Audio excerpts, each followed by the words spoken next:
अभी की स्टोरी है।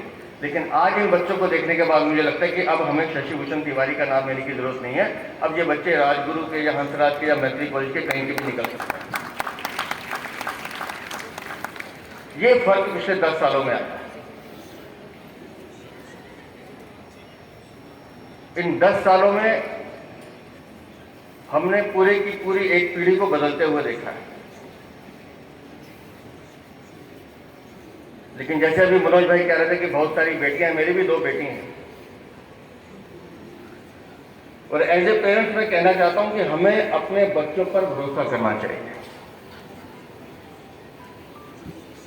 और बच्चों से ये कहना चाहता हूं कि जो आपके मन में है वो करना ही है।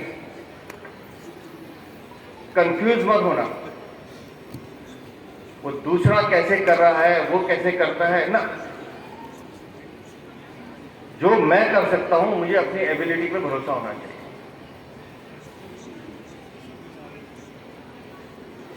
और ऐसे कई एग्जाम्पल हैं हमारे हिंदुस्तान में। वंदे भारत ट्रेन, हम सबने नाम सुना है? सुना है? आवाज नहीं आ रही। सुना है? क्या कहानी है वंदे भारत की?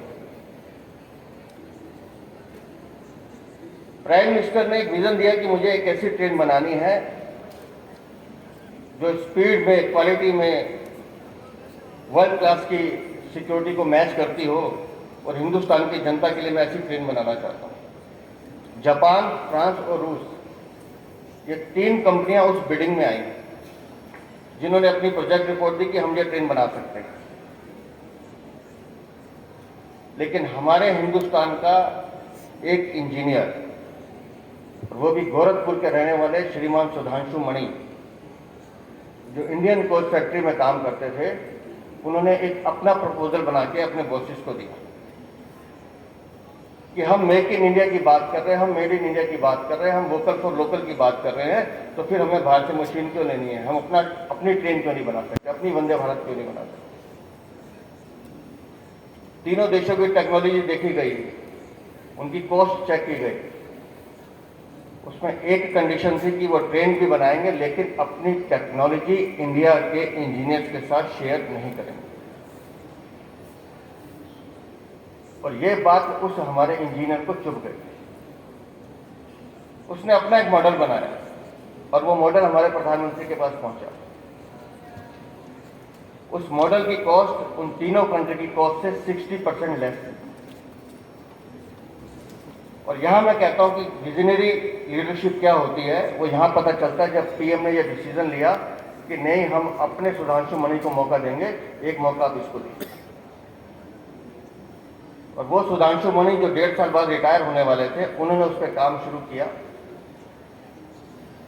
और वो वंदे भारत जो आज आप देख रहे हैं, वो मेक इन इंडिया सुधांशु मणि का वो ड्रीम है जिसे प्रधानमंत्री ने अपने विजन से उसको पूरा किया। और बाकी कंपनी जो थी, जापान जो है वो उसमें आज सेकंड पार्टनर है, इसमें जो इक्विपमेंट वगैरह देने की बात है। लेकिन मेक इन इंडिया सुधांशु मणि का ये एग्जाम्पल, ये हमारे भारत की तरक्की को दिखाता है, हमारी मजबूती को दिखाता है। ये है स्किल इंडिया, ये है स्टार्टअप इंडिया।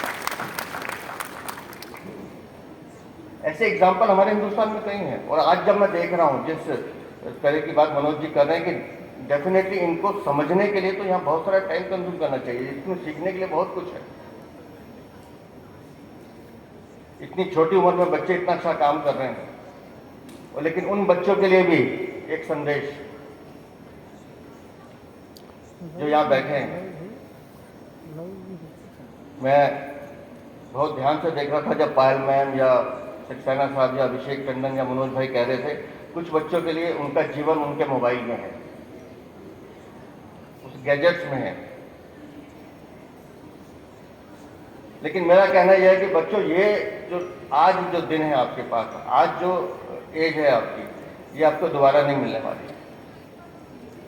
और आप सब में स्किल है। मैं एक छोटी सी कहानी सुना के बाद खत्म करता हूं। एक पत्थर तोड़ने वाला था, दिन साहब इजाजत लेकर आप। एक आदमी का काम पत्थर तोड़ने का था। वो रोज एक चट्टान के पास जाता, पत्थर तोड़ता,